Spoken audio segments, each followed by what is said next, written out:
My mom told me not to talk to strangers on the internet, but I'm glad I didn't listen. We are the Certified Noonas, your sisters in the love of Asian entertainment. Hi, I'm Amanda. I'm Natalia. And I'm Sky. And it's been a while since we did this type of episode. And Jessie will be back later on. We're not Jessie ignoring Jessie's existence. No, she's just not in this episode this time. She'll be back. She'll be back. Don't worry about it. But yes, we're back with fall edition of the Newsnas.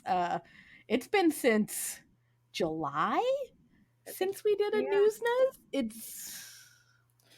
It's been a while, but we're back. We got some Stuff's been happening.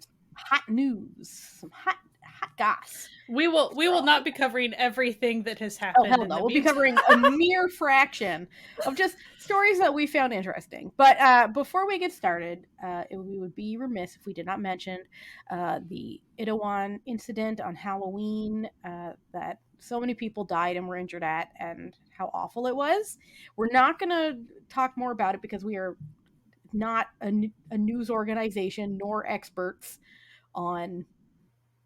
But just to say that our hearts go out to the people and the families. Our hearts go out to the people who were hurt and their families, and hopefully people can get to the bottom of it so something like that does not happen again. Exactly. So, moving on from that, because as we said, not experts. We're gonna do our first 3 sections that we do before we get into bigger news stories. Very quick. We're in the enlistment. Our husbands are going off to war, but some are coming back. Elle from Infinite came back in August. This is how long it's been since we did these. Chaniel, my boy, came back. He's back. And just today, I believe, that we're recording this, one of Sky's husbands came back. No, I'm kidding. Pentagon, yes, absolutely. Hui from Pentagon came back. In sad news, one of my supreme husbands, Wonho, will be enlisting on December 5th. It's okay. Side note, I want to give a tiny asterisk side note that they dropped a light stick accessory for Wonho, though. That's a little bunny. It's adorable. And it's the cutest thing. Right in time for him to go enlist, so we can just remember the good times. I feel like he's going to do like the opposite, like the reverse army body, because most of those army bodies are not as buff as Wonho. He's supreme buff right now, and he's going into like the public service portion. So like, who knows? Actor Nam Joo Hyuk is enlisting in December as well, and the big announcement finally, all of BTS will be enlisting. Hybe's money took a little nosedive when they announced that, but like, just let them go. Anyway, Jin's gonna go first at the end of the year. I just think they should all go at once. Just send them all. Let TXT have some fun for 2 years. Like, just, it's fine. Everyone will be fine. Like, don't put all your eggs in one 7-man shaped basket. Okay? Like, hi, you can survive this. Don't worry about it. Like, you've got lots of good talent under you. Just keep dropping your merch in the meantime. Yeah, like, listen, you're good at like putting out the same album in different packaging. Like, just keep doing that thing. People keep buying it for like $100 for special editions. Like, you'll be fine. Don't worry about it. I'm sure there are more, but listen, it's been so long that we didn't know who we already mentioned. Yeah, so, right. It's true. People have come and people have gone. And that's such is the cycle of life. Mm-hmm. So next we got group member changes, disbandments. Ooh. We're starting out sad at the beginning. Yeah. So a lot of stuff has happened. Well, some of this isn't sad. I can start off with something happy. Dreamcatcher renewed their contract with Dreamcatcher Company well ahead of their renewal date. Mm-hmm. So it was kind of like this fun thing. So that's good. I mean, yeah, it's good. Sad Girlkind disbands after 4 years. IM decided to not renew his contract. So Monsta X, I assume. Mm-hmm. Yes. Other members remain under Starship. So he then signed with Sony Korea. He's still going to be part of Monsta X. He's just under a different agency. I wish there was like a term for that. Because like 2PM did it. Like a lot of groups do it. It's not a ton of groups do it. Yeah. Girl group Boto Pass disbanded a day before their second anniversary. That's fucking dirty. That's dirty. Let them get to the second anniversary. Right? Well, it sucks because like they're obviously a pandemic group. Yeah. DIA disbanded. Bandit announced their disbandment. That one hurt me. Yeah. Okay, it's fine. Ho-chan, he left Victon after DUI case. Yikes. Thing. It'd be what it be. So, a Hyuna and Dawn announcement that it's not super sad. They're just leaving P Nation. They're still together. Still getting married. Still adorable. It's all good. They're just going to a new agency. No big. Yeah. And it's kind of like, it seems like a lot of the artists are leaving P Nation. Even if like Psy just gives people shelter to like figure out what they want to do for a while and let them do something like okay, pretty good. I mean, whatever. If that's his role, that's whatever. It was reported that Bobby did not re-sign with YG, but YG released a statement saying that was false reporting. But nothing has been decided. Yeah, okay. Yeah, like they're like, oh, if you say so. No, that's totally false. So Icon, he resigned? In case anyone wants to. He hasn't resigned. It's just he hasn't not resigned. Like, okay. All right, if you say so. Yeah. Because YG has always been a beacon of truthful telling from the company, so. And they have not done Icon any favors, so like I would not be surprised if they all wanted to run. D-Crunch announced their disbandment, which that's hurtful. I really like D. They're great. GWSN's company, The Wave Music, appears to be gone and closed. It exists only on paper and has no working staff or office state. Seems like something else we're dealing with right now. Legally, this means that GWSN is free to find a new company. The GWSN is so popular. I know. That's really it's so weird. Like, if they weren't, if they were kind of lower on the scale of that, but like they're pretty popular. It was like announced by one of their producers on his like Instagram or something, and he was just like, yeah, there's nobody there. There's nobody in the office. Like imagine you just show up to work one day, there's door locked, lights off, nobody there, and you're just like, oh, okay. Yeah. So, but yeah, the legal minds say that because of that, it's not a disbandment. It's just and they should be free to take their name and go. They should be free. Which, like, with GWSN, they can do whatever they want. So, Miyavi to form a supergroup called The Last Rock Stars with Yoshiki, Hyde, and Sagizo? Think so? Sagizo? Yeah. All four are famous for solo activities, and the teasers are out for the first two songs, Psycho Love and Last Rock Incredible. Stars. That looks really I'm good. here for it. Looks fan. Super fun. Yeah. Can't wait. Wait. And we threw this into like member changes and disbandments. Technically. Yeah. So FNC, their CEO, Han Sun-ho, he returns after 5 years away, quote, to strengthen responsible management and content competitiveness. Okay. FNC has always been kind of about handling their groups really correctly, even when he was in charge. So it's kind of like, well, you'll just do probably your old shenanigans, but whatever. Okay. One Us. Oh. So there was a thing about Raven and One Us, and it was a sex abuse allegation, harassment thing. It was proven not true, but then he still left the group anyway. Well, we don't know if it's proven not true, but like so it's difficult. We are only on the we don't really want to get into that fully. It's just we had even discussed it right before recording and we forgot to write it down. So I wanted to make sure to mention, because One Us is a group that we listen to a lot and really appreciate. So we are paying attention to the One Us thing. We're just not gonna, they're down a member now. They're one member less, but they are still literally about to go on a world tour. So they still exist. So engagements, weddings, babies, the good part, the happy stuff. All right, there's a lot. Okay.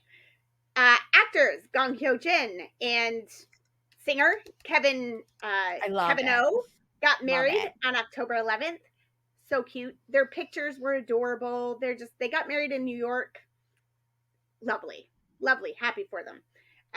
Minigishi Minami, former member of AKB48, and Tetsuya, part of the YouTube group Tokai, got married in August. Good for them. Mm-hmm.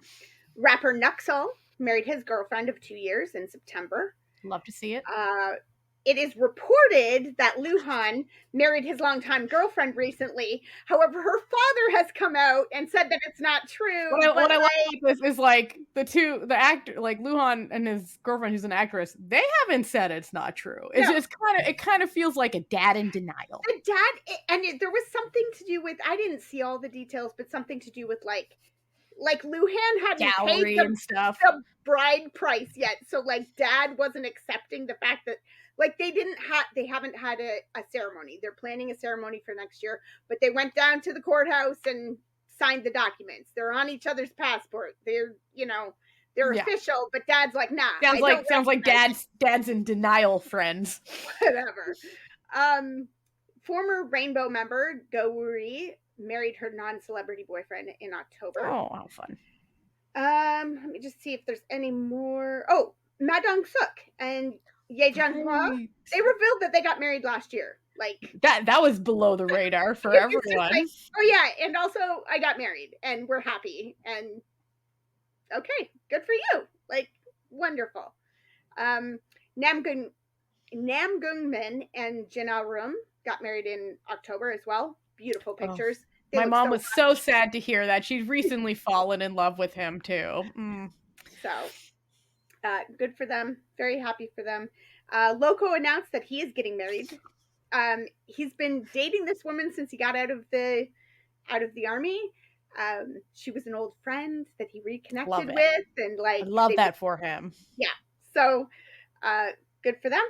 Very, very happy for them. Former Chuang 2021 trainee Liu Kong announced his relationship with internet celebrity Chen. It's LV. I don't know how to pronounce that. I'm sorry, but it's Chen LV. Yay! Good for That's them. Fun. For them. They're both men, so it's kind of been a big deal that they've come out publicly. Oh, right, I remember that. Yeah. So when people were like, "Oh, I bet they're faking it for," yeah, I'm like, no, that's not. People don't do that. Really, yeah. People in homophobic countries, people don't pretend to be gay for attention. That's not how any of that works. It's not good attention that you get. Any of that works. The minimal amount of positive online attention is vastly overshadowed by the terrible in-person attention that they would get. So no. Yeah.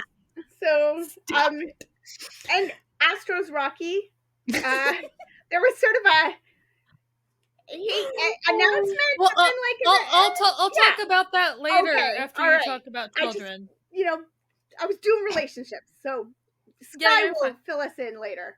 Okay, she's been following the story intensely. Engagement now babies. Let's see, we've got where are we? Lee Pimo and So Soo-yeon welcome their second child. Baek Sung-hyun and wife welcome their second child. Lots of babies. Changmin's wife gave birth to a baby boy on October 17th. And I feel like there was another one in here. Yes. Shinhwa's Eric and his wife Na Hye-mi announced in August that they are expecting a baby. Mm-hmm. We don't know when. They might have had the baby, but I haven't seen any news. So it's none of our business. It's none of our business. And former Super Junior member Hangang and his wife had a baby in September. So congratulations, all Super Junior has another one. So very exciting. So Sky, did we mention the Crash Landing on You couple? No, we didn't. They had a baby too. They did, didn't they? They did. I was just sitting here going, we didn't mention them. They also procreated. Good for them. We listen, babies not for me, but I'm glad other people are doing their thing. We love. So tell us about Rocky. The Rocky thing. I'm not going to go into all of it. The reason it's like a thing and I've been paying attention to it is because I used to be on like Astro fan Twitter, essentially. I mean, I still am to a point, but like, so I follow the fan sites and they were all being dramatic, so that's why it's been a thing with a capital T. But the funny kind of part of it too. So here was the timeline of Astro Rocky's dating relationship announcement. Pretty much, he was recently in a musical and his girlfriend went 3 times to watch him. And that became a thing. So, people got wind of it. So here's what's kind of funny. First of all, she, her agency was like denying it. And then Rocky's agency was confirmed it. So that's the weird, awkward thing. Like even K-netizens kind of thought that was comical. Because you kind of do wonder if like, did he get shut down publicly, essentially? So that's kind of the question there. But then right after that, he did send like a food truck to her like drama that she was recording or something. So yeah, Astro Rocky is in a relationship with Park Bo Yoon. She's in not Park Cheer Up right now. Mm-hmm. Yeah. Right. That was, so she's that was where he sent the thing. Mm-hmm. So it's been a thing because fan sites are silly and they all got the whole thing was like, we're not upset that he's dating, we're upset that he's dating so publicly. Like, fuck off. Just fuck off. What, he's supposed no, but here's the thing. If he was secretly dating and then they found out, he'd be like, he's been lying to us by not telling us. So like, just fuck off. Just touch grass, get a partner of your own. I always want to be like, what's the ideal here for you? You want your idol to be happy. And thus, okay, by that implication, you want their partner to be happy too. So you want them to be in a healthy relationship. So that's a thing. Mm-hmm. And so then, but at the same time, you want what's the other fictional thing that you're wanting out of them at that point? Yeah. Like how are they supposed to have a healthy relationship if they're supposed to date but in secret? Yeah. But look unhappy but be happy? Like, mm-hmm. What do you want from people? Get out of here with this nonsense. Absolute nonsense. And what age is appropriate for people? Like, mm-hmm. Is it because he's still young-ish? He's he's mid-20s, so it's like get it. Do you know who was married in her mid-20s? This girl. So I got married at 21. Okay, I'm not saying everyone should get married at 21. I feel like I'm a bit of an anomaly in that sense, but like it's not abnormal. Saying 21-year-olds are too young to date, or anybody in their 20s is too young to date. No, only their oppas. Right. Like, only their oppas are forever too young to just fuck off. Get a life. Get a life. Go get a boyfriend of your own. Okay, like they have to wait until they're 40 to like start. No, get out of here. Dating. Get out of here. If people want to date, let them date. What's the problem? Heck, what if they're secretly married? Who freaking cares? Like, be publicly married. It doesn't matter. Yeah. Anyway, it was just a side note. The comedy was essentially fan sites being weird, but also her not confirming and then him confirming and then sitting the food truck there. Yeah. So that was the silly part of it, and that's why it was worth a little bit more attention. That's all. So I want to like keep this train rolling with some funny news, semi-related to this whole last thing we were just discussing. Now, I need to preface what I'm about to say, okay, with the fact that I am not a delusional shipper, okay? This is important to note. But every once in a while, things look a little suspicious to me, which brings me to this is a real tag on. So our friend of the show, not a kid, Muse Supposite, Thai actor singer. He's been making moves. Okay, he's been international jet setting. He just filmed a Korean BL series, and while in Korea, just recorded a duet with Suho from EXO. Because why not? Well, you're there, Why wouldn't you? But then he literally this past week had a little press conference, okay?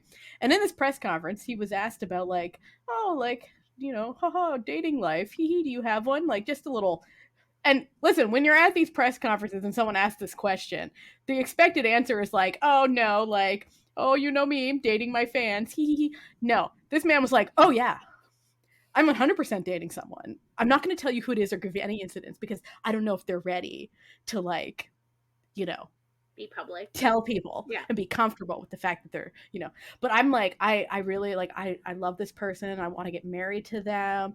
Blah, blah, blah, blah. Okay. Meanwhile, I just need to point out that if you're unfamiliar with Musabasidi, is that he is, I don't know what his sexuality is, but he has openly dated a male co-star in the past. It was a whole thing. Okay. Meanwhile, okay, this is where the story gets a little bit delusional with old Natalia having a good time, and most of Thai BL fans have a good time. Another actor, friend of the show, as we jokingly say, Tall from Manner of Death, the guy who played the coroner in Manner of Death. He's doing his PhD in New York right now. Just, you know, living life. But he posted some like rather saucy photos recently on his birthday. And when I say saucy photos, I mean he was wearing nothing save a pair of very small underpants, some sunglasses, and holding the cake. And that cake, if you know what I mean.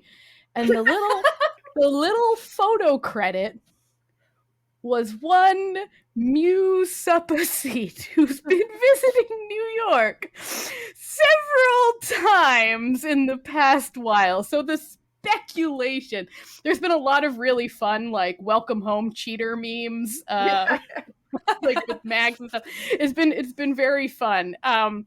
So listen, it might all be nonsense. It might just be some random person that we don't know, but a little suspicious. So I'm not reading Delulu. I just thought that was a fun little, you know, transitional news story to bring us in. And you listen, if they are dating, I'm here for it.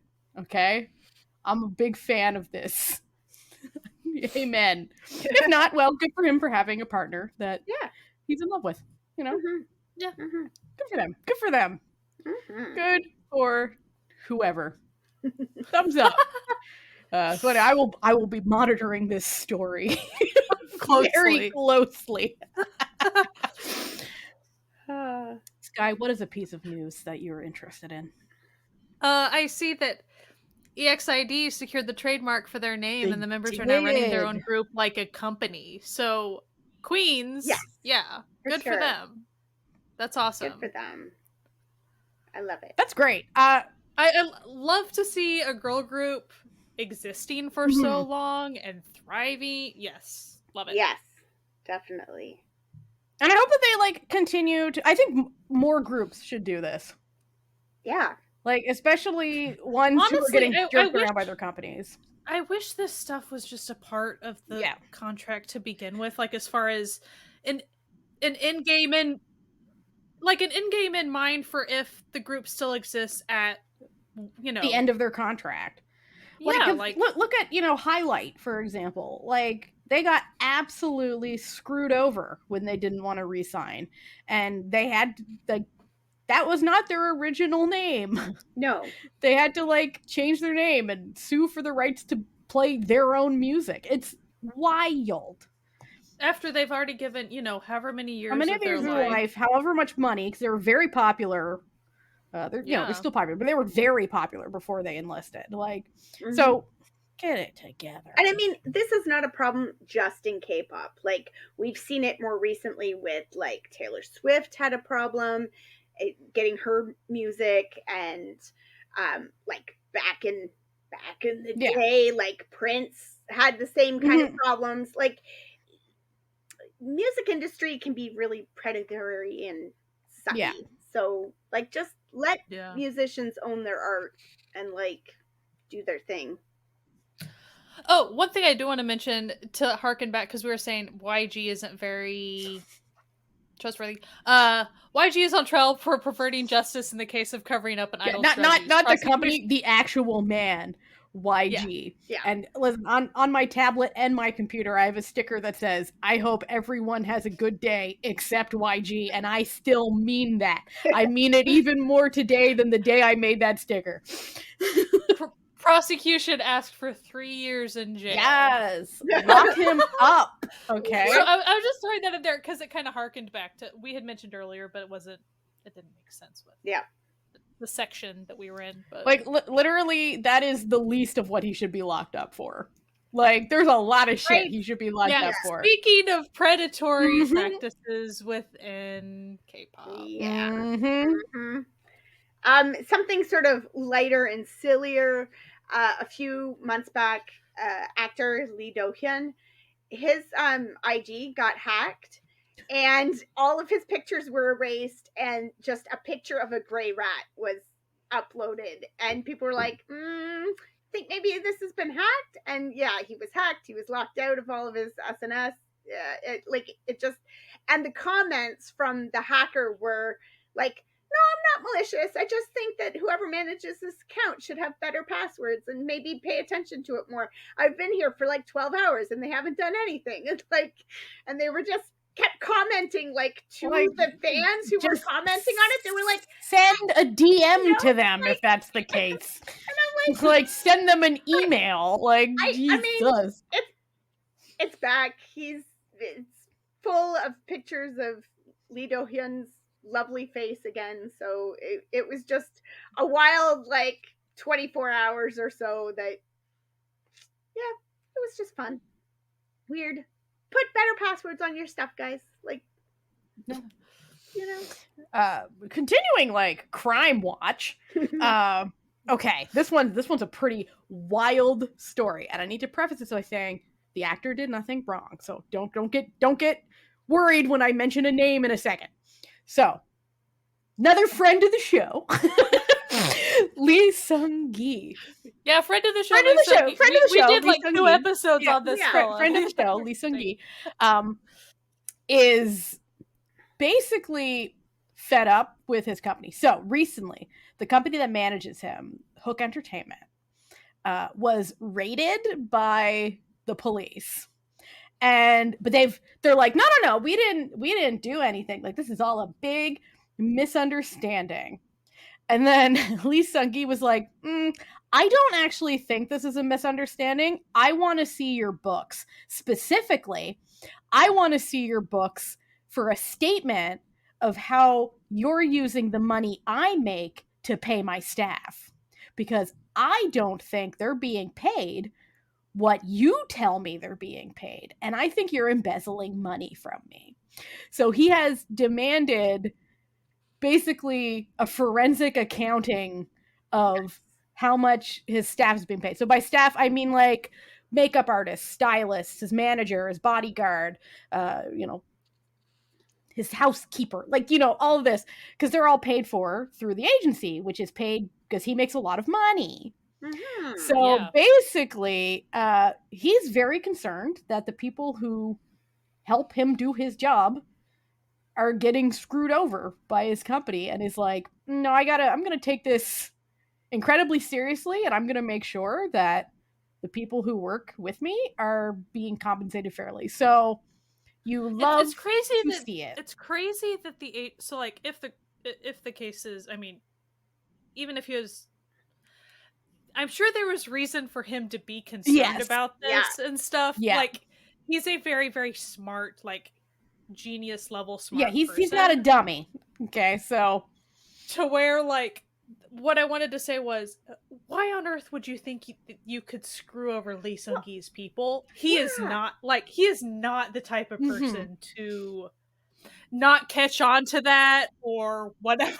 This sort of assumption that that workers won't talk about how much they're paid, especially to the person who's making the money that pays them. But that is a false assertion. And let me tell you that I'm trying not to go on one of Natalia's Comrade Natalia. Comrade Natalia has entered the chat. Should I drag the soapbox out now? Comrade, brief Comrade Natalia. You should, everyone out there, if you work for a corporation, talk about how much you get paid with your coworkers because you and your or one of your coworkers might be getting screwed over. You might be getting screwed over. This is the only way to prevent things like the gender wage gap and like companies, wage theft and all this. And even if you signed in your employment contract that you cannot talk about your wages in North America, if you're in North America, it is illegal for that to actually be enforced. It is illegal to prevent people from talking about their salaries. So, which is an interesting point. It does make you wonder, like, legality wise and whatever, like how South Korea handles that stuff. Like, we have no idea. Yeah. But I'm just saying, did they really think that, like, Lee Seung-gi, I'm not saying, of course, I don't know his relationship with his people or anything. I'm just saying he is not a dumb dude. Yeah, and I feel like if it's at the point where he's like, nah, I'm gonna need to forensic accountant this, he knows they're doing it. Like, you're not gonna pull out like, no, I'm gonna need to see all the books. If you think like, oh, there's like a 30% chance they're doing it. Like, he's like, no, you bitches did it. He weighed the cost and benefit. Yeah, and he was like, no, mentioning they done did it. Like, and especially since the company's like, we were raided by the police, but it's all just a big misunderstanding. No, it's not. No, like I could very much. He seems like the kind of person who would talk to his staff, like who is friendly enough and nice enough that he, is not that jerk, right?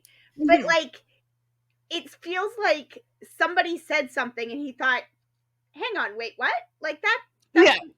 That doesn't compute. And then probably went to everybody and said, what was that Christmas bonus that I gave you?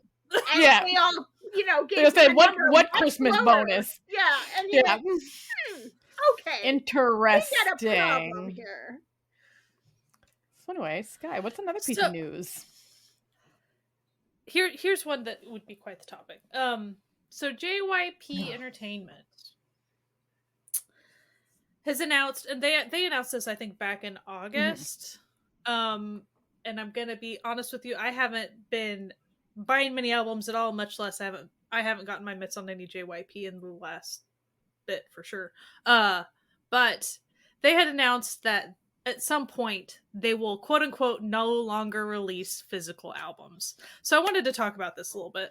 So if you want to just take it at face value, plus knowing that that's probably a translation to begin with, that makes you automatically think, oh, like, it'll just be like online, like purely plus maybe photo cards or something. And they have mentioned they plan to do like digital releases with photo cards. They did specifically say that. And the reason they're doing this is to be more environmentally friendly, to get rid of waste, all this stuff. So I want to see as time goes on what actually occurs, first of all, because sometimes I think there's posturing with these types of things. Now, it wouldn't surprise me if all of a sudden it was like, as far as this announcement actually saying, okay, we're not going to like print CDs anymore, really. We're actually going to just get rid of that part too. Or I can't really see them totally getting rid of like the essentially photo book, photo shoot, not just photo cards. Like it really breaks my brain to think that they'd get rid of the photo book. They get rid of the only thing that makes like K-pop albums unique in the world. And how JYP Entertainment specifically, weren't they the ones that started the whole like different versions of the albums and then all the photo card variations? Like they were the ones that started all this. Just look at what you have wrought, JYP. Listen, there's smarter things to do than to just be like, we're no longer going to make albums. Like, no. One, stop making multiple versions of the same album. Okay? Just have one version. It's fine. What? Or even if you want to keep one or two, maybe not. 10, like 2. Whatever. Sell packs of all the photo cards so collectors can just buy them. Okay, that's fine. Then you don't have people buying millions of albums for no fucking. No. 3. Stop buying multiple albums like a necessary thing for people wanting to qualify for like fan calls and bullshit. Like. Then that eliminate. And 4, stop fucking getting into NFTs. Okay, these 4 things.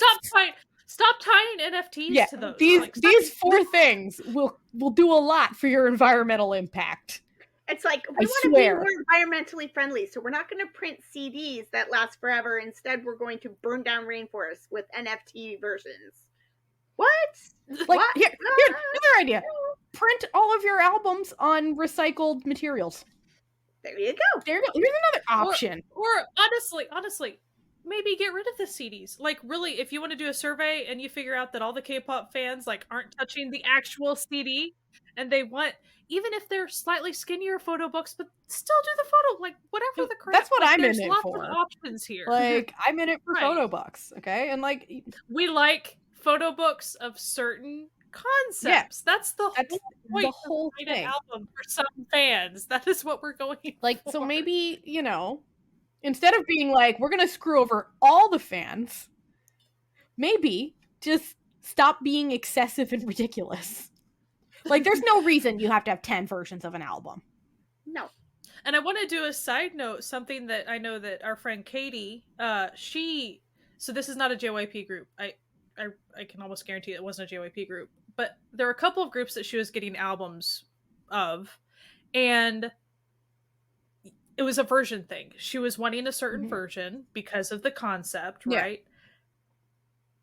She couldn't get that, like, the listings on various pages or whatever, none of them offered you to pick the version. They were all intentionally quote-unquote chaser versions. Stop it. Forcibly random. And so there were two completely unrelated, like, groups, and unrelated, you know, they weren't the same company, whatever. And so that's starting to be a thing with some groups, this whole chaser, like, you have no idea which one you're gonna get. That's crappy. Like, and it was intentional, like, completely, to where, you know, you get the one you don't want, you're gonna buy the, you know, keep going until you get the one you want. That's ridiculous. Just tell people what they want. Like, Jackson, his release for Magic Man, it was like, here's the website, here's the 4 different versions, and here's the merch that comes with them, and have a look at what you want, and I will bundle them all together in various ways so you can get this version with a hat, or this version with a sweater, or whatever you want. And then you order, and they were reasonably priced. Like, I got a CD and a hat for like $30. Like, okay, thank you. Like, but I picked the one I wanted. Like, I went through and said, this is the one I like. And I clicked on it, and then I sent the link to my sister and said, buy me this for my birthday. But, you know, like, just do that. Just let people have the one they want. Like, but this concept of, like, doing, like, the chaser album of, like, we're not going to show you and you're just going to have to pick one, like, you're just going to get what you get, like, intentionally from the company that way. It's like, nah, that is creating waste. Like, that's an example. That's literally just a money grab, and that's mean to your fans. Yeah. It's like, just nobody appreciates that. Just like it is mean for the fan signs and stuff. Like, I don't even know the numbers because I've never participated in that. That's something I'm really interested in. But, like, people are buying like hundreds of CDs, and I'm just like, the same people all the time who are getting them. They're like, "Oh, you remember me from last time?" And you're like, "Of course, because you're the only person who has $1 billion to drop on buying 70,000 albums." Like, and I will say sometimes it is group managers who, like, people order through them in order to allow them to do that, and it's all a thing. It's quite the racket. Yeah, just be more responsible. You don't have to just stop selling physical albums. You might want to edit how you do your physical album, just like we said. Maybe don't do 10 versions. Ridiculous. It's excessive. Ridiculous. Speaking of environmental impacts, this Korean film director, Kim Jong-un, who doesn't appear to have actually made anything in the last 10 years notable, but whatever, has partnered together with the mayor of Newport Beach in California, and they are going to hold the world's first NFT film and art festival. You know what? You can do an NFT film and art festival for free. It's called just, like, going on the internet and looking at JPEGs. There, we all did it together. Congratulations. So it's like, it's a whole thing, and it's going to be, we're changing the way the world watches movies and experiences art. And I'm like, no, just please don't. Like, coming coming spring of 2023. Yeah. And they're like partnered with I can't remember the name of the town, but like there's a town in Korea that they're like partnering with. They're becoming like sister towns now, and I don't know, but like just don't. Why and don't. We don't like just have your thing and have it like online or whatever. That's cool. Like I think more festivals should offer online packages and stuff because not everybody can travel to things. But like let me experience your art, let me see it, let me watch your movies and stuff. That would be great. I'll pay for that package. But I don't want it to be an NFT. I just want you to stream it so I can watch it. Like put it up on a YouTube channel like everybody else does. You can do it without, burning down the rainforest. Just putting this out there. Like I'm gonna throw in the cryptocurrency environment at this point is crashing and burning pretty bad. Yes. There's also been articles out as far as like American side, like how much crypto interest groups and lobbyists have bought off both sides and all this stuff. So like which we all kind of knew, you can assume. I say all that to say it's all related, NFTs and crypto, and I won't give definitions and all that again, but it's tiresome. Yeah, if you want to have a cool festival with Newport Beach and like a Korean film director, cool, do it. But there's no reason to drag in all the NFT and it felt really weird to like the announcement coming sort of in a similar time frame to all of this like crashing and there's like a lawsuit right now in the States that names like a bunch of celebrities that like were shilling for stuff and you're like, really? Is now the time? Is this the time you want to hitch your wagon to that star? Okay. Get it together, people. Well, especially in the midst of even social media, like a couple of the major social media companies have an issue. Like, is now really the time to play in this like digital sphere with this? Like, probably not. Okay, so GMMTV did their annual like, oh, look at us and all of our actors, and we have upcoming shows next year. Woo, good times. And like, showcasing all of their actors. Emphasis on the word actors. Because fans started to notice, hold on, where are all of your actresses that appear in a lot of your shows? Because you're not really giving them a lot of attention. And what was a joke I saw that was like, male actors can like join the company and next week star in a BL. If you're an actress at GMMTV, you have to like be an intern for 2 years before you can be a background character in a show, and then after 5 years you can work up to being maybe a tertiary character. So people are like, yo, maybe stop treating your female actresses like shit. It feels like ever since like Mook graduated, like there hasn't been a new like popular girl that they've promoted and pushed. Yeah, because they don't promote any of the women. Like, and they've got a lot of women working there that are talented actresses. And it didn't really used to be like, I mean, it always has been pretty male heavy and centric, but like there used to always be a couple of girls that were getting promoted and you saw their faces and heard their names and they were in all the dramas, and they might be a secondary character, but they were a secondary character in like 10 dramas. So you saw their face all year, and then the next year they got to be the female lead, they don't really feel like they're doing that.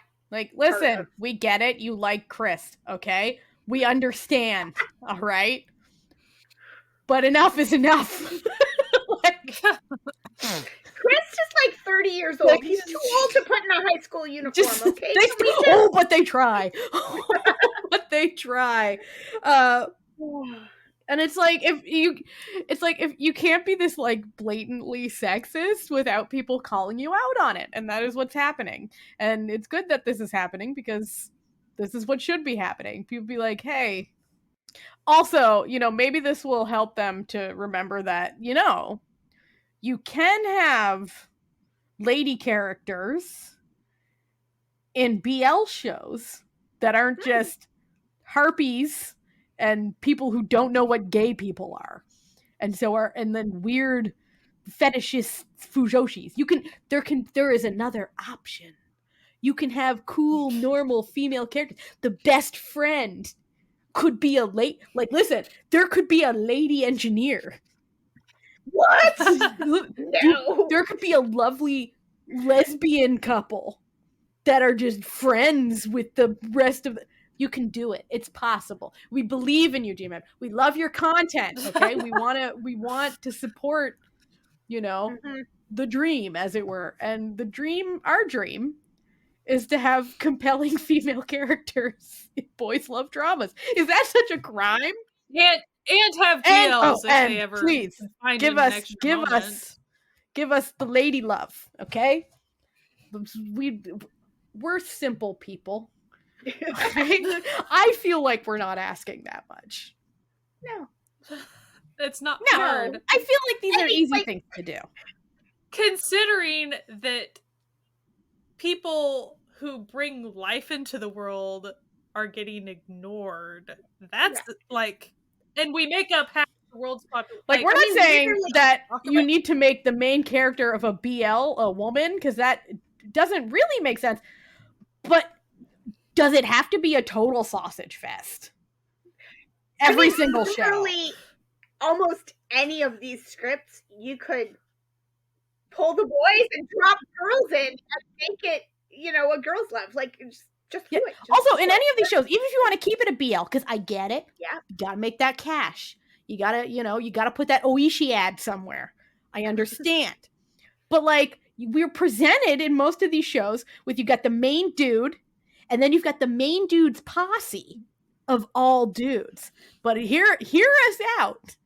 What if some of that posse were women? Because this might be a bizarre statement that the incels and these, writers and producers haven't figured out. Women and men are friends. In a non-sexual way. Well, and just imagine, if the posse involved, there could be a straight couple, there could be a bi couple, there could be a trans character, there could just be friends, there could be an asexual, a non-binary, the world oyster. Let's do it. We can listen. We get it. You're like, oh, we support, all love is love. Well, what about platonic love amongst a variety of a cast of characters, so that you stop getting into these stupid ass situations where people are like, yo, that's a real sausage fest on this promotional material here. Just, pass a couple Bechdel tests, GMMTV. It's not that hard. It's not that hard. It's really, or even make a side character. Hey, whoever runs the coffee shop that they hang out in, make her a friendly character. It's not hard. And also, and it's I know that with the writers of these, they really just, every time you introduce a female character, suddenly they're just really delulu fetishy. We don't need that. We don't need to do it. They can just be a normal friend who's not out there being oh, are you two gonna kiss? Holding their heads and being now kiss. We don't need that. It's okay. There's other types of women in the world. It's not just the only two women that these shows seem to present are A, doesn't realize that gay people exist and is convinced they can turn the main gay character not gay by existing and being mean. And B, just being weird fujoshi character. There's a third option. A normal human woman. Well, normal, but there's so many options for the normal character, because it could be if they're a friend, they could be a successful lawyer who is trying to back same-sex marriage, and they go to protests and crap. Like, it could be awesome stuff. Just fucking watch Not Me. There were normal women being normal on that show. Imagine. Shocking. Just imagine. Shocking. Anyway, Sky, what's another fun piece of news? So, over in Japan, there is a josei, or girls. Josei is a different.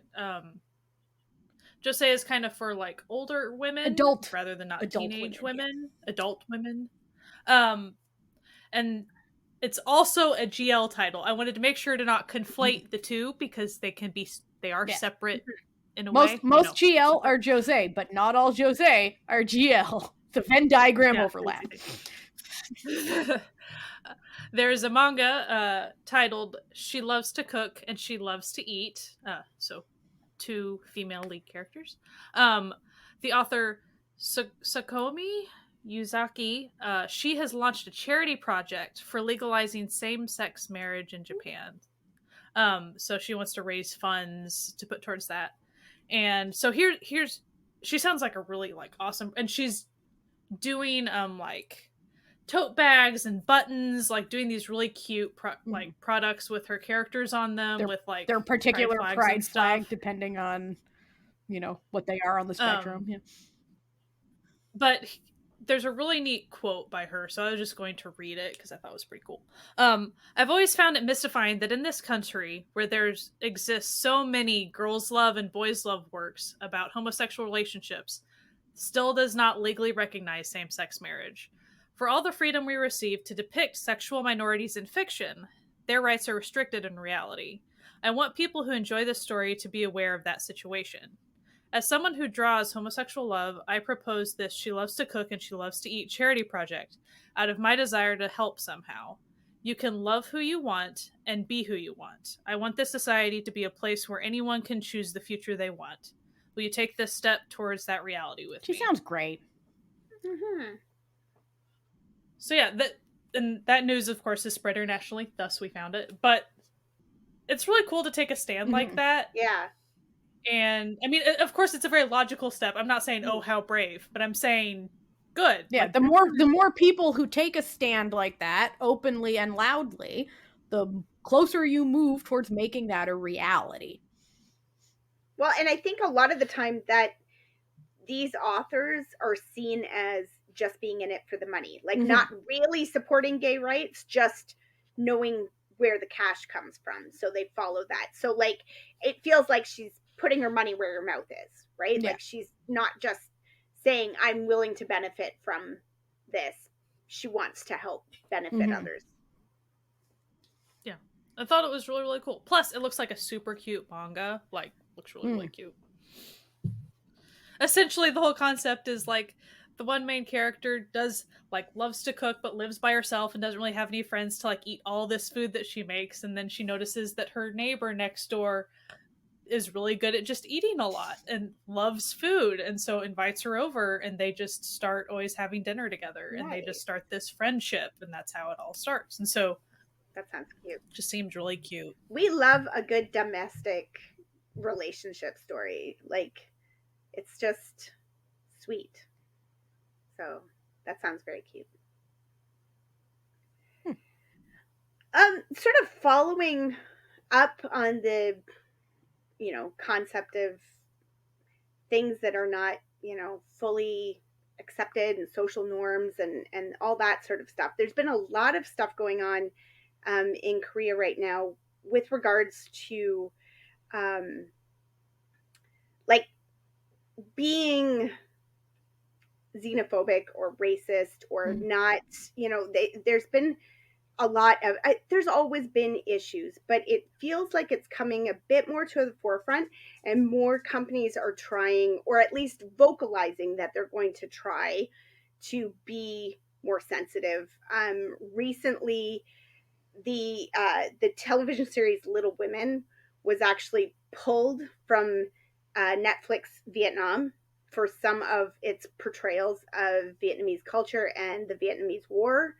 The Vietnamese people were very upset about it and had it pulled. And the producers of that drama have said that they, understand and they will try to do better in the future and pay more attention to minorities. The concern is that in Korea, people have a tendency to punch down at smaller communities and smaller. So they don't tend to, they're not racist against like big white cultures. They hit down at the smaller Asian countries around them and stuff very frequently. So that was a concern, but they're trying to rectify that. Sort of on the same note, Sam O'Keefe came out recently saying that he has been living in poverty for quite some time now. When the Black Lives Matter stuff came out and some other stuff about sexual assaults, like with the burning sun and everything, he spoke up about it and was vilified in society and has not, I mean, mostly what he makes his money from is being on variety shows and stuff, and he has not had any work in a really long time. He's been basically blacklisted for speaking up about racism in Korea. So then that's pretty sucky. So it's weird to see these companies coming out and sort of saying, on the one hand, they're saying, oh yeah, like, no, we're trying, we're going to try to be better, but not you. Like, you stay in the corner. We're not talking about that one. So we'll see if any of this goes anywhere and if anybody starts making changes, or like, I mean, it's not hard. It's not hard to not be racist. Like, you can just it really isn't. It really isn't. Like, it's so easy to just not be racist, not be sexist, not be homophobic. It's so easy. It's so easy. And it's also really easy to not even be a jerk. So you put all those things, it's very simple. It's like really not, it's easy. Not that difficult. It's not that hard. Don't worry about it. It's like, so, listen, it'll be I believe in you, Korea. You can do it. It's a real easy transition. Like, it really is. Just to suddenly be like, oh wait, all people are deserving of dignity and respect. Thumbs up. Not hard. I'm just like, listen, Asia has such a culture of politeness. Maybe just extend that. Just be polite to people, to everybody. Just, be. It's not hard. Just because someone's different than you, that's fine. Don't worry about it. While some of you who've listened to the show for a while are aware that Jessie, when she's here, and I do occasionally do special episodes where we talk about our favorite shows about cults. We don't actually like cults in reality, so it's really nice to hear when someone seems to have left one. And I am happy to announce that Park Bo-gum appears to have left his cult. If you are unaware, Park Bo-gum he's a very nice guy, but apparently has been attending this incredibly culty church for most of his life. However, recently, he's been seen attending a regular old Protestant church for early morning services. And some of the netizen comments, and I'm not just like making up this like he's in a cult thing, because literally all of the comments like from Korean citizens are like, I'm so glad he left that cult. It's a good thing he left the cult. It's nice that he's going to a normal, regular, non-cult church. Congratulations on getting out of a cult. You're looking good. You look so much healthier now that you're not in the cult.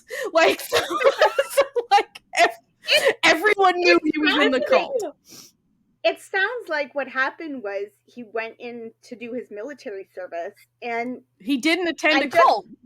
And then like straightened out in his brain, like maybe met people who went to different churches. Regular non-cult. Like, oh, your church doesn't do that? And they were like, no, dude, that's not a church thing. Most churches, almost like all normal churches don't do that. None of our, he meets like 10 different guys from different religions and they're all like, no, like none of our churches do that, man. It's weird. And he's like, oh, maybe I should go to a different church. Yeah. So he's been attending a just regular old like Protestant church. So listen, we love to see someone getting out of cults. And and he's always had such a reputation of being such a nice guy that I always felt bad that he was in a cult. Because like when you're in a cult, you don't know you're in a cult. Like that's kind of how it works. I mean, or even if you're aware, sometimes you can't get out. But like being, and I think a lot of times, like for people who grow up in the church, if you grow up in only one church all the time, you see it as normal, right? Because this is what you've learned. This is what you. So when you get that opportunity to go out into the world and experience other religions, other versions of your religion, like it's sometimes you take a step back and go, hang on, like that thing doesn't actually jive with the thing that they, the things they do don't jive with the things they say, or there's a real cognitive dissonance that needs to happen and you get to make choices for yourself. So good for him. We're very happy to see this non-cult behavior happening. Love to see it, because literally he's known as being like the nicest person in Korean entertainment, and it always made me so sad. And every time you get someone like new and you're like, and they're like, oh, Park Bo-gum, I'm like, yeah, he's in a cult, and they look at me like I'm crazy. I'm like, no, he's a member of a cult. And then they look it up and they're like, holy shit, he's a member of a cult. And I'm like, yeah, but guess what? He's going to a regular church. No longer, hopefully. Did you used to call him like? I was like, oh, the little cult baby, and people would be like, "What are you talking about?" I'm like, "Oh, Park Bo-gum. Like, he's really sweet and he's very cute, but like, he's in a cult." I wasn't like mocking the guy. It's just the reality of the situation was he was in a cult, didn't know he was in a cult. Right. But anyway, he's now good. I just needed to let everyone know that we can all be very happy about this. Yay. So I'm going to speak on Twitter just a little. So I will go into this saying I know that we probably have plenty of listeners that probably may not be on Twitter or don't really care about the logistics of Twitter going down in flames. But I did want to mention Twitter Korea is likely going to go to court over the abrupt mass firing of employees in their Korea office. Legal experts say the social media company will probably lose because their labor laws surrounding firing permanent employees are so strict. Oh, Twitter's was an old Muskie's been that also we can jaunt to the side a bit, and Twitter. We are recording this on a Friday. We will see if Twitter is even out when this episode releases. We don't know. Things are up in the air. Old Muskie, he's really fucking up real quick. It's almost in lots of countries like Europe is not happy with him either. It's almost fascinating to like watch because it's like he's unaware. It's so unaware. How like, just much like he just lost so like he's there's a class action already filed on behalf of disabled employees. He, I believe, lost 75% of his remaining workforce after he tried to like force people to like sign a contract for like a new hardcore work environment that they're just like, you know what? I'm like a very talented systems engineer.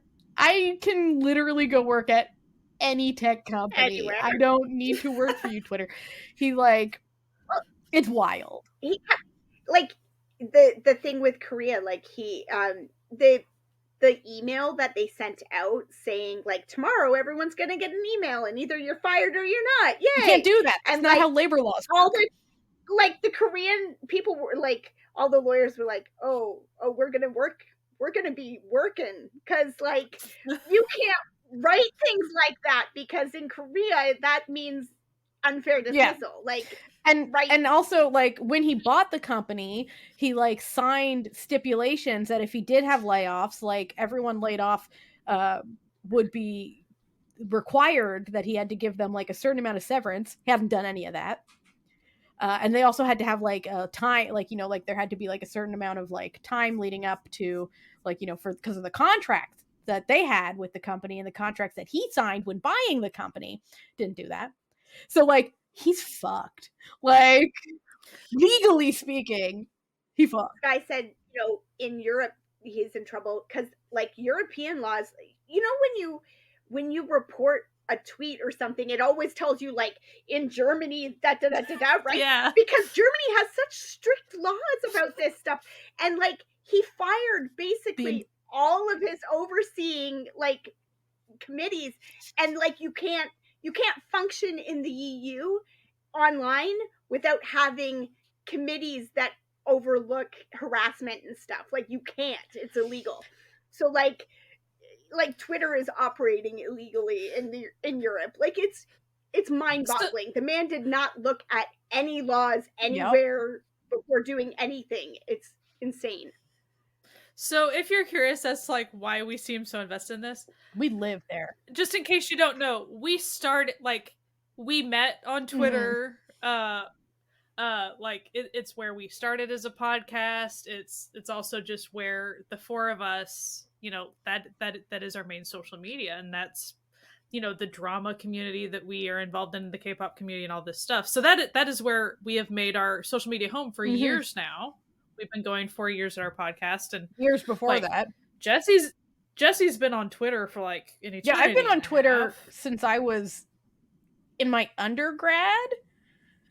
Like in the last year of my undergrad, I think was when I had my first, which was a very unrelated Twitter to the Twitter I have now. Let me just tell you, I had a different I was a different person then. That's not even the same username. Weren't but like I mean like I like abandoned that account and moved to the account we have now. But it's been a long time. My Twitter is my roller derby name, which I haven't done roller derby in 5, 6, I don't know how many years, but like I started it just so that I could tweet about the finals every year, and then I would use it for the finals weekend, and then I wouldn't touch it again until the following year when I had to like try and remember what my password was and stuff and get back in. So like, yeah, it's. But you got more involved after that. I did. Once I got dramas, and it was like one day I was tweeting about roller derby while watching a drama and a derby at the same time, and then I was like, hey, I wonder if people on Twitter talk about K-dramas. That they do. That they do.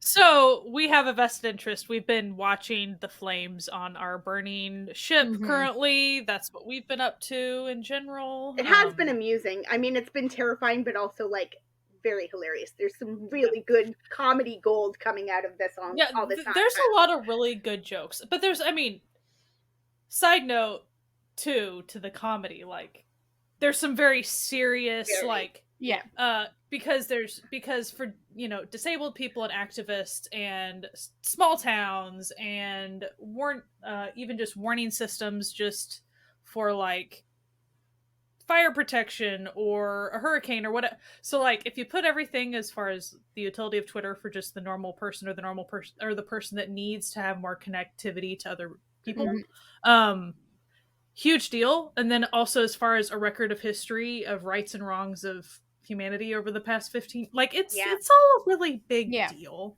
And it was also the place where like journalists connected with people and like news stories happened, and so if it does disappear, it's actually to a detriment to people worldwide. Like it's not just like a funny little, it's not Facebook. Essentially, it's our public square, and it has helped make us a more globalized community in general.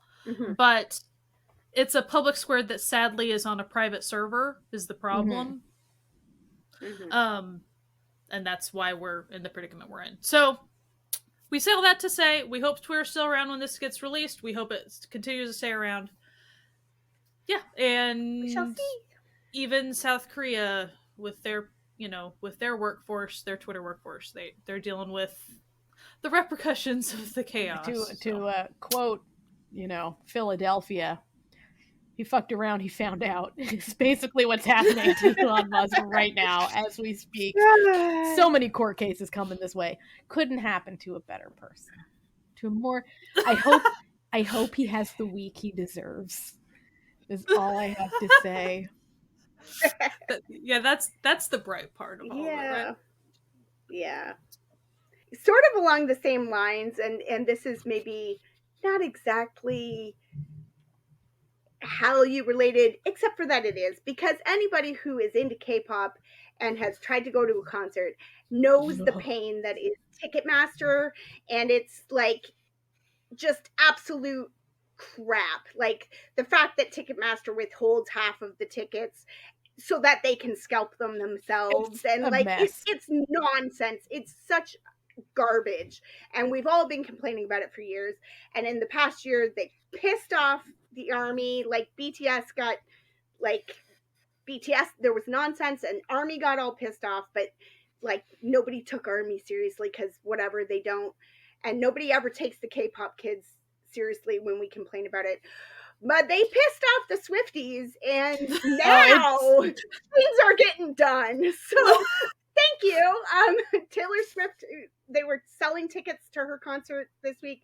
It's like, was an absolute crap show, like it normally is, like all K-pop fans know. And yeah, like not a shocker. No, it's completely what we always nobody's surprised. Like all the K-pop fans who also wanted Taylor Swift tickets were like, yeah, I gotta camp out in, Listen, we are, veterans, okay? Like stronger than the Marines, as they say in the meme world. Like, the normal Swifties had no idea. They did not know what they were going in for, and they were furious. And there was like a pre-sale day, and the pre-sale day was absolute nonsense, and like nobody could get tickets, and it was terrible. And then Ticketmaster canceled the general sale the next day. They were like, whoops, I guess because we got problems, we're not going to sell any tickets. Bye. And everyone was like, what? Like, what? So they're being investigated by the committee and Justice Department. Yeah, they're actually being investigated now. They should have been when Pearl Jam was complaining about them back in the early 2000s was when it should have been investigated. Well, I will say there've been class actions against Ticketmaster, like even over the last handful of years. And typically it's like tiny slap on the hand, then we're going to turn a blind eye. Like, so as far as we hope that the Swifties getting pissed off is going to actually, see this through, but we'll see. Just knowing the way Ticketmaster has been handled in the past, we'll see. I did see a funny meme somebody started floating around of like an American map that was all blue with like one teeny red dot in like Nebraska somewhere or something, and they're like, what the next elections will look like if Biden takes care of Ticketmaster. Yeah, that's funny. I hadn't seen that because it's like everybody hates Ticketmaster. We all hate Ticketmaster.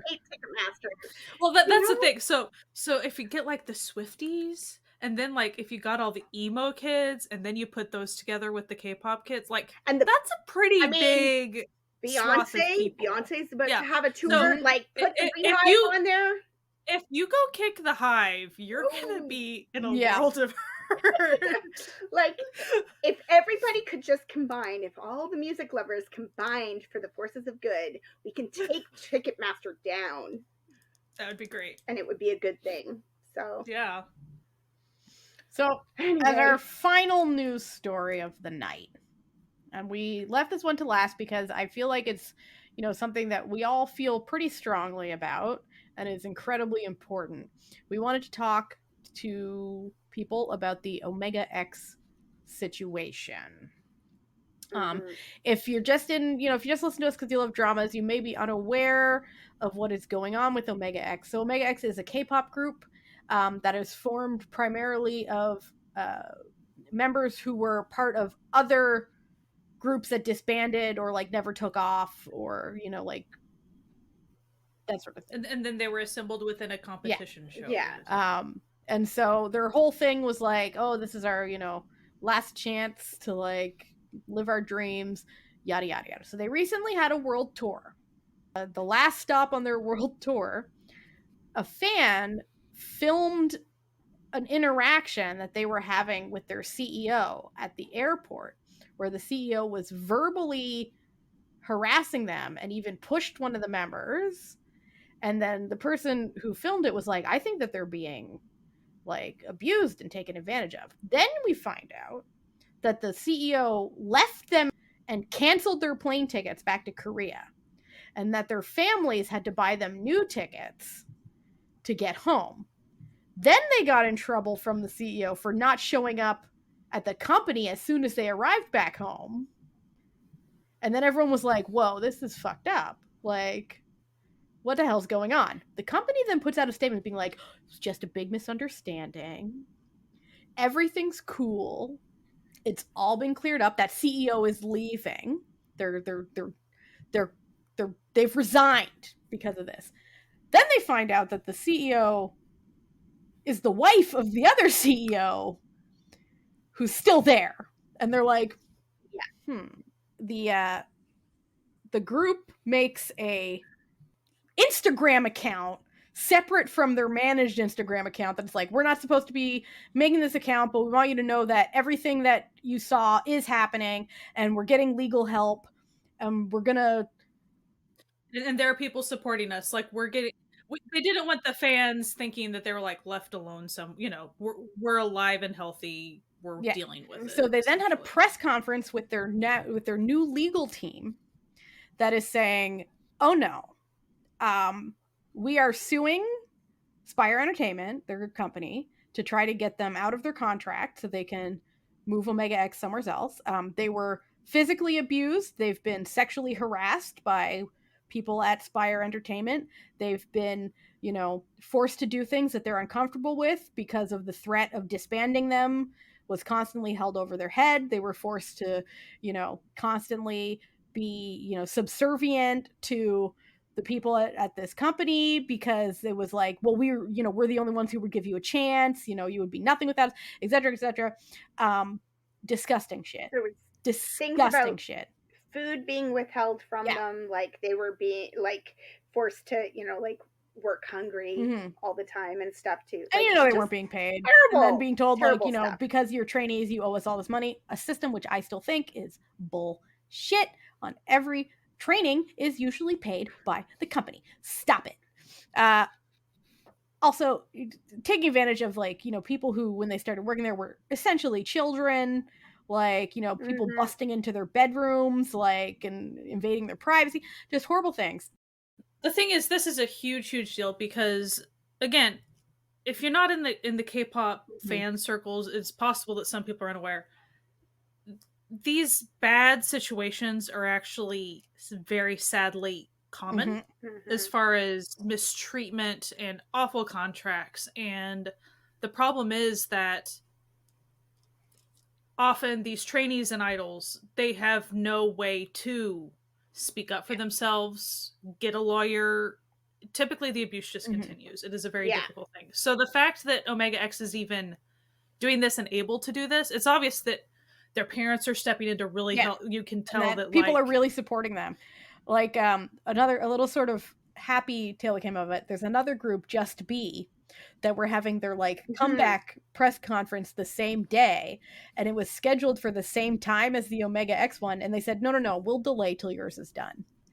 We're not, we're this is solidarity among unionize idols. Comrade Natalia's back. We need an idol union. Well, and so to quote one of the idols within Omega X, Jaehan, he says, "We hope that everyone being mistreated somewhere in the world can pull up the courage with our voice made today." And so then he said, "Our members will not give up and we'll continue to fight." And that's definitely a message to the fellow K-pop idols as well and trainees, because the system itself is very, very messy and awful. But this is a huge deal for this particular group. Yes, it is. But it's an unprecedented happening within the K-pop world and the idol world, and really music entertainment worldwide in general, for this age of idols to be able to stand up for themselves and stuff. So it's very, very important. So even if you're not really into K-pop, really don't care, this is actually something to pay attention to, and it's a very good positive thing that they are using their voices and being heard and being helped. This is a human rights issue. This is a workers' rights issue. This is a abuse issue. It's more than just some K-pop boys having a legal problem. If you're here because you're a drama person, you've seen this, right? You've seen it in office dramas before. It's such a weird, common thing that happens all over the world, really, but we see it a lot in in K-dramas, in C-dramas, like it.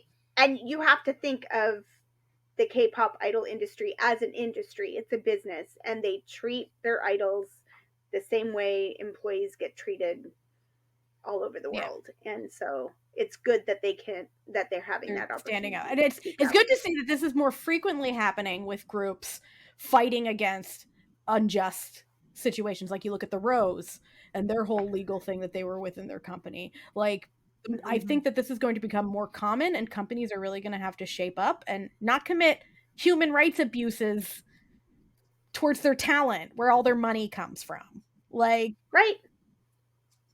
And I want to say another thing to note is the quick turnaround of this. So pretty much like because some of this occurred in LA, there were a lot of fan eyeballs and phones on it. And so like as far as the news breaking, I mean, it felt like a week, maybe a little bit more turnaround for them to come have this press conference. Like it was pretty. And I feel like people are really caring about this. Yeah. Because it's like people who are, it reaches wider than just this one group. Yeah, like people who are not Omega X fans are all over it. Like we're all over the hashtags, all over. It's like no, like we're just.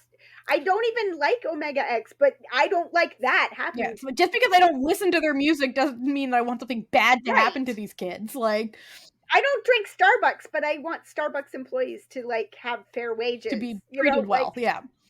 Well, it's also, I mean, if you want to look on the diplomatic optics side of things for South Korea and the K-pop industry, not good. You're over in LA at the States having this concert tour and stuff, and this is the type of thing that ends up happening. It was definitely on stateside news. It was everywhere. And it's like the fact that the company tried to play it off as like, oh, you know, it was just a little argument. Like, you know, sometimes they're mean to her back. Like, bitch, come on. Absolutely not. Absolutely not. I was just so happy that like when they got their tickets and they went home. Like that was the thing, like part of the stuff that came out. It was like, yeah, they were all home with their parents because their parents were like, no, don't go back. Like we'll get this dealt with. It's nice knowing they have support, that they have people in their corner, and it's not, you know, it's not another one of those terrible K-drama tropes where it's like the parents are like cracking the whip, like get back there and make us some money, you know, like they were like, nah, stay home and sleep and let me feed you. No one treats my children this way. Like, absolutely. Which is as it should be.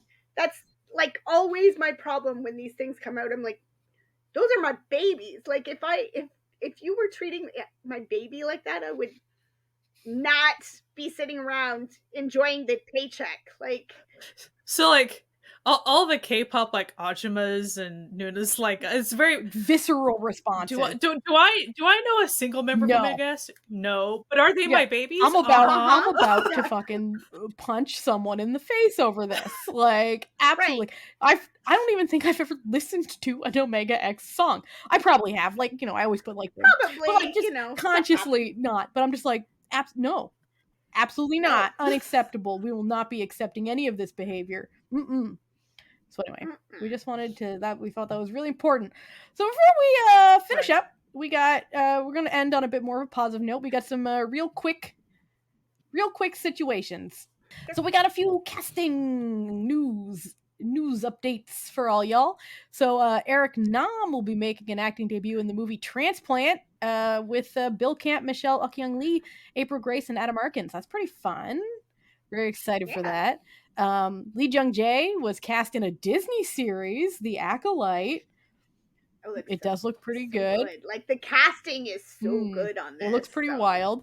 BB was cast in the second season of Sweet Home. I'm pretty excited. Obviously, I'm a big fan of the first season. Same. Jesse's now polygamous husband, Chang-sun. I kid, he's not actually polygamous. It's just that if were she to marry him, he's married and has a kid. But that's fine. We love it. We love it. Chang-sun is going to be in a new rom-com series about dating. And on my personal note, so season 2 of Arth Doll is coming next year, and they just put some stills out, and it's got my boy Lee Joon-gi, not Lee Jun, my boy Lee Jun, but the other one, Lee Joon-gi. Love that man. He looking fine as hell. He's replacing Song Joong-ki as the grown-up version, despite the fact that I'm pretty sure the two actors are like the same age, but Song Joong-ki looks much younger than Lee Joon-gi. So he's looking good. And I know that people were very upset when they were like, oh, it's gonna recast. You could not get a better recast. Like, it's impossible. Like, do they look alike? No. But that doesn't actually matter because Lee Joon-gi is so good. And I also saw some like weird stuff, like people being like all upset. Like, oh, I wanted him to pick a better show than fuck you. Just get out of here, okay? Listen, there's nothing like Lee Joon-gi in a wig. Like that man rocks a wig like nobody's business. Also, so. He definitely picked the project because it's Netflix money. He's getting paid. He probably thought it was interesting. And also, it's good. It's good for his like international profile. Just let it go, okay? Let it go. But dude, he also is a huge martial artist in his personal life. So like the fighting scenes and stuff, you can imagine he's just gonna eat that. It's gonna be sick as hell. Okay, remakes, multiple seasons. This stuff is happening now. We're into a new age of remakes and second seasons. Extraordinary Attorney Woo is getting a season 2. Plans to broadcast that in 2024. The company said they're going to make sure to have the same cast and crew. That's why it's in 2024, because the male love interest is currently in the military. So if you want to have the same cast, you got to wait until he comes back out. So what it be? I think that can work. It has great characters and like story of the week. So like you can do that. It'll be fine. The other one, and this is sort of a weird one, there was a rumor floating around that Leonardo DiCaprio might be in the second season of Squid Games. No, the director says. No. The second season, we've got a story for that. It's still taking place in Korea. There's no reason why Leonardo DiCaprio would be in there. However, I have heard that he's a really, really big fan of the show.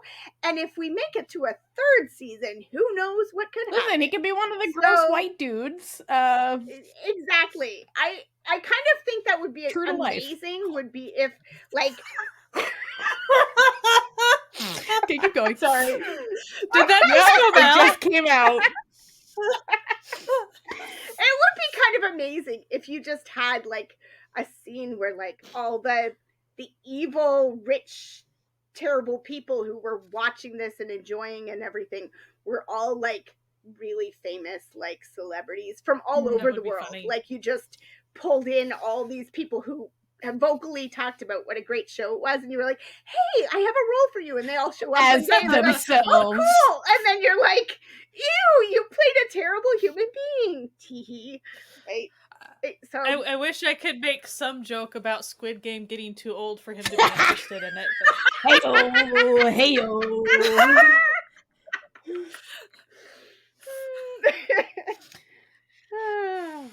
Bye. So, on to theater. I'm staying in place of Jesse, mentioning a couple of theater items. Extraordinary Attorney Woo. So, on to that. It will become a musical with a premiere scheduled in 2024. So, I think it's pretty neat how they're turning K-dramas into musicals. Like, they did that with Crash Landing on You and a couple other things. So, it's pretty neat. Yeah. And live musical bungee jumping of their own, which sounds awesome. I want to see bungee jumping like on stage. Was screened in Singapore on August 21st. The cast includes Jo Sung-yeon, Choi Min-gi, Ko Eun-young, and Waiki Mikey's Soo-yeon. So that sounds fun. Very cool. So. But anyway, this has been your Newsnas. Listen, the Newsnas are back. We probably won't be as long between Newsnas episodes for the next one, but we hope that you enjoyed listening to us. Anyway, if you like listening to this podcast, you can listen to it wherever podcasts can be found, including on YouTube. But you can also go to our website, certifiednoonas.com, to get all the time codes and links to stuff that we talk about on our website, where we have blog posts for every single episode. we've ever done, which we've been at this for 4 years, weekly. It's a lot of episodes. A lot of episodes. So anyway, if you're new to the podcast, welcome. We can entertain you during your work commute for many days to come if you're just starting out. So if you want to support this podcast, you can go to patreon.com/certifiednoonas to become a member of the Certified Found family. There are supporters and family on the web. We love them. We think that they're great, and we have a lot of fun. If you want to find us on social media, we are still on Twitter, fingers crossed, which is where we used to say where we primarily can be found. But in case you want to, we're hedging our bets. We're also on Instagram, just sort of starting out on Tumblr. We had a Tumblr, but then didn't do anything with it, but it's back, baby. And of course, you're always welcome to come join the Discord. We have a great Discord. We have a lot of fun over there. And we'd love to have you there. Anyway, we hope that you enjoy this episode. And as always, despite the fact with all the chaos online, there's still chaos going outside. So keep all of your immunocompromised friends in your mind, myself included. And wear a mask, wash your hands. And as always, keep enjoying Asian entertainment. Goodbye. Bye. Bye.